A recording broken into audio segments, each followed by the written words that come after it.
Nggak ada yang hilang dari doa, Bu. Nggak ada yang hilang. Ibu doa sekarang minta, ya Allah jadikan anak saya seperti Ustadz Fulan, solehnya demikian, ilmunya demikian. Boleh jadi satu di antara anak ada yang dapat. Kalau bukan anaknya, nyampe ke cucu, bisa begitu. Doa tuh begitu. Nggak ada yang hilang dari doa sepanjang ikhlas. Kalau ulama-ulamanya beda pendapat itu biasa. Nak murid-muridnya jangan ikut-ikutan terjun pada dunia yang tidak biasa. Nah, cuman beda pendapat pun harus pakai adab. Nah, ini yang hilang sekarang. Dulu saya kecil itu, saya masih menyaksikan kiai-kiai saya itu, syekh-syekh kami itu masih bisa kumpul mudzakarah, duduk bareng-bareng. Bahkan pimpinan-pimpinan ormas kiai-kiainya. Saya itu ke pondok dalam usia yang 13 tahun, itu masih bisa menyaksikan kiai kami itu masih duduk mudzakarah dengan kiai yang Persis, kiai NU, kiai ini bahas hukum-hukum. Kita ngelihat di situ. Dan hebatnya, walaupun berbeda pendapat, kencang dengan dalil di ruangan, itu saat ketemu bisa saling berpelukan. Terus saling berlomba mendahulukan tangan untuk cium tangan. Itu antar kiai, Anda bayangkan. Terus narik satu-satu itu masih kelihatan adabnya tuh. Nangis kita lihatnya itu. Masya Allah guru-guru kami itu. Jadi sayang kita. Ya, sayang, hormati guru-guru kita itu. Kita nggak tahu bagaimana Allah mengirimkan hidayah lewat mereka itu. Nah, ini yang hilang. Ini yang hilang. Adab ini yang hilang. Baik dia alim, pengajar, ataupun muta'alim. Ya kalau gurunya sudah kehilangan adab, muridnya pasti lebih daripada itu. Nah, ya karena itu penting kita ngaji seperti ini supaya perbaikan pada diri kita ada dan kita terjaga dalam keadaan yang baik. Ya, hormati orang lain. Kalau tidak sepakat, tidak apa-apa, belajar. Kalau misal beda pendapat nih, oh ini guru ini mengatakan begini, beda dengan saya, cari ilmunya. Datangi, tanya. Kalau dengan keterangan itu tidak sependapat, ya sudah, tidak usah mencela. Oh, saya tetap pada yang semula saja, saya yakin dengan dalil yang ini. Selesai, antum selamat sampai situ. Tapi kalau antum berubah dari situ, nggak sepakat nih, tahu dari situ, tetap antum mempertahankan yang Anda, tapi mencela yang di situ. Nah, itu bahaya. Yang lebih berbahaya, belum kenal, belum nanya, sudah cela. Nah, itu gimana nanti tuh? Apalagi sekarang zaman media sosial, bikin status sedunia tahu. Nah, ketika masalah antum selesai, masalah dengan orang sedunia belum selesai, gimana tuh menyelesaikannya? Ya, misalnya ada fitnah terhadap guru fulan. Setelah selesai, ternyata antum salah, antum minta maaf secara pribadi. Datang minta maaf, dimaafkan oleh guru fulan itu. Sekarang pertanyaannya, orang yang mendengar fitnah antum yang menyebar sedunia itu dan dia menuliskan hal yang tidak baik tentang guru itu karena tulisan antum, gimana meralatnya? Tidak mudah. Nah, inilah adab. Nah, jadi kalau kita mengagungkan ulama dengan ilmunya, menghormati ulama dengan ilmunya, tanpa berlebihan, tanpa harus mengkultuskan. Ulama pun jangan terlalu kegeeran. Datang ke majelis, nggak begitu caranya. Kalau nggak dikasih dahin nggak datang misalnya kan. Wala tamnun tastakthir, lihat amplop dulu yang undang siapa nih, gede apa enggak. Kalau amplopnya tebal, sahih nih. Tipis, dhaif.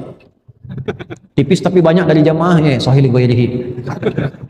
Ada boleh, nanti ilmunya sebatas amplop itu. Amplopnya hilang ilmunya. Ya. Nah, jaga yang seperti itu sehingga tidak sibuk dalam hal-hal yang lain.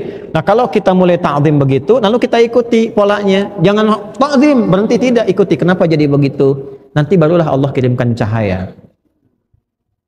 Nah, kalau udah melihat begitu, orang tua berdoa. Kakek itu boleh, Pak, doa untuk cucunya. Imam Syafi'i itu kan Syafi'i nama kakek ke atas. Muhammad, bapaknya Idris, Syafi'i itu kakek ke atasnya. Tapi alim, beliau selalu berdoa. Akhirnya yang dapat siapa? Cucunya, cucu ke bawahnya, cicit. Nah, boleh jadi sekarang kakek antum berdoa nih, jadi ayah nih, belum punya anak, berdoa kalau pengen punya anak begini. Mungkin nyampainya ke cucu generasi pertama, bisa. Nggak ada yang hilang dari doa, Bu. Nggak ada yang hilang. Ibu doa sekarang minta, ya Allah jadikan anak saya seperti Ustadz Fulan, solehnya demikian, ilmunya demikian. Boleh jadi satu di antara anak ada yang dapat. Kalau bukan anaknya, nyampe ke cucu, bisa begitu. Doa tuh begitu, nggak ada yang hilang dari doa sepanjang ikhlas. Ini, jadi ulama tuh diikuti bukan hanya akhlaknya, bukan hanya ilmunya. Coba lihat jejaknya, bagaimana mendapatkan itu, tanya, mintakan, dan minta sama Allah. Nah, ini yang kita dapatkan dari pelajaran hari ini ya. Nabi sallallahu alaihi wasallam qala man 'azzama al-'alima fa innama yu'azzimu Allah ta'ala. Siapa yang menghormati seorang berilmu, mengagungkannya karena Allah, maka dia sedang mengagungkan Allah Subhanahu wa taala. Sepanjang ulama ini punya 4 kualifikasi tadi dan pewaris Nabi. Wa innamal ulama'a warathatul anbiya. Wa innamal ulama'u warathatul anbiya. Atau hadis lain, innal ulama'a warathatul anbiya. Dari Ibnu Majah tersambung pada sahabat Abu Darda radhiyallahu taala anhu. Ya, kalau ada ulama pewaris Nabi begini, jaga ilmunya, jaga dengan baik, perhatikan kesehatannya, jangan diganggu waktunya berlebihan. Udah ngajar banyak-banyak, waktunya istirahat masih diketok juga pintunya. Lihat Imam Syafi'i datang ke Imam Malik, kalau kita tuh begini, majlis hari Rabu datang hari Selasa. Jadi beliau duduk, ditunggu sampai majlis dibuka, nggak pernah ngetok, tunggu sampai dibuka. Persiapan sebelum berangkat ngapalin Al-Muwatta. Begitu majlisnya buka hari Rabu, contohlah ya, hari Rabu misalnya. Belum dibuka, kata Imam Malik bilang sama asistennya, tolong cepat bukakan pintu, ada seseorang ahli yang sudah menunggu, orang baik yang menunggu di luar sana. Itu farasatil mu'min haqqa. Firasat orang beriman aja, apalagi ulama, itu nyata. Kata Imam Malik, cepat buka, sudah ada yang lama nunggu di situ. Begitu dibuka, Imam Syafi'i begitu datang, apa yang kamu inginkan? Pengen belajar ini guru, kamu sudah punya apa? Saya hafal Al-Muwatta. Hafalin dulu karya gurunya, coba bacakan. Begitu dibaca, nah, Imam Malik berkomen, ittaqillah, tingkatkanlah takwamu kepada Allah karena engkau akan jadi bintang di masa depan. Firasat guru. Takwalah kepada Allah karena akan jadi bintang di masa depan. Ini ulama-ulama itu luar biasa. Imam Abu Hanifah begitu melihat seorang dari muridnya, ya, ada 2 nanti yang unggul, Abu Yusuf dengan Muhammad. Tiba-tiba yang satu ini pintar, punya bakat, tapi ibunya, karena ayahnya sudah meninggal, ibunya minta bantu dia jualan kue. Jualan, tapi karena senang ilmu mampir ke majlis Imam Abu Hanifah, dengar-dengar, satu kali hilang. Imam Abu Hanifah penasaran, mana anak ini, dia kan pintar. Ditemui ibunya.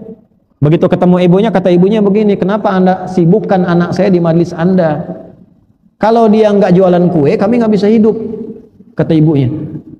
Maka kata Imam Abu Hanifah, berapa yang kau hasilkan untuk anak Anda ini, untuk di rumah Anda dalam sebulan? Sekian, sudah, ini saya berikan untuk sebulan, anak Anda biarkan ngaji dengan saya. Kenapa bisa begitu? Karena dia akan nanti menikmati kue dan gelas yang indah di samping raja. Benarkah demikian? Wallahu a'lam. Kemudian belajarlah dengan Imam Abu Hanifah. Setelah dewasa, Imam Abu Hanifah meninggal, jadi mufti besar. Ternyata satu saat beliau jadi penasehat raja, duduk di samping raja, dihidangkan kue yang sangat nikmat dan gelas minuman yang pernah disampaikan Imam Abu Hanifah di masa lalu.